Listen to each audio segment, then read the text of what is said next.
পৰিবহন বিভাগৰ পথ সুৰক্ষা সজাগতা অভিযানৰ পিছতো বন্ধ হোৱা নাই পথ দুৰ্ঘটনা। নৱবৰ্ষৰ প্ৰথম দিনা ৰাজ্যৰ ভিন্ন প্ৰান্তত সংঘটিত হৈছে কেইবাটাও দুৰ্ঘটনা।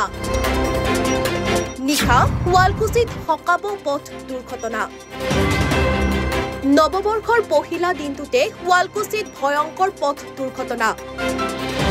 দুৰ্ঘটনাত এজন যুৱক নিহত হোৱাৰ বিপৰীতে আন এজনৰ অৱস্থা সংকটজনক। নিহত যুৱকজন হৈছে শুৱালকুছি কৰ্বত্যপাৰাৰ কুণ্ডল দাস। আনহাতে গুৰুতৰভাৱে আহত যুৱকজন হৈছে শুৱালকুছি মাটি পৰ্বত অঞ্চলৰ দিকম দাস। আহত দিকমক উন্নত চিকিৎসাৰ বাবে গুৱাহাটী চিকিৎসা মহাবিদ্যালয়লৈ প্ৰেৰণ কৰা হৈছে। যুৱকগৰাকীয়ে নিজৰ AS25W7911 নম্বৰৰ মটৰ চাইকেলেৰে বিদ্যুতৰ খুঁটাত প্ৰচণ্ড খুন্দা মাৰাৰ ফলত এই দুৰ্ঘটনা সংঘটিত হয়। ল'ৰা এটা এক্সিডেণ্ট হৈছে। এখন মটৰ চাইকেলত আহিছিলে, কৰ্বত্যপাৰাৰ পৰা আমাৰ বজাৰৰ ফালে আহিছিলে।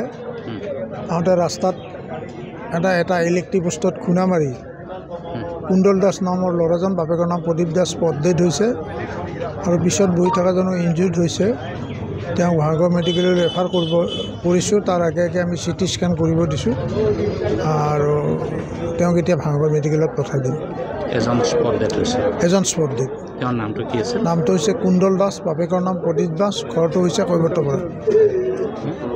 বছৰৰ প্ৰথম দিনটোতে আজি বছৰৰ প্ৰথম দিনটোতে আজি এইটো এটা ভয়াৱহ এক্সিডেণ্ট আমি পালোঁ। আৰু ৰাতিলৈ কি হয় নাজানো আৰু। সেইটো এটা স্পট ডেড হৈছেতো, এইটো আৰু ইমান আমি নকৰোঁ আৰু স্পট ডেডক এটা সন্মান জনাব লাগিবতো। গতিকে সেইটো চোৱা নাই আৰু ড্ৰিংকছ কৰিছে নে নাই।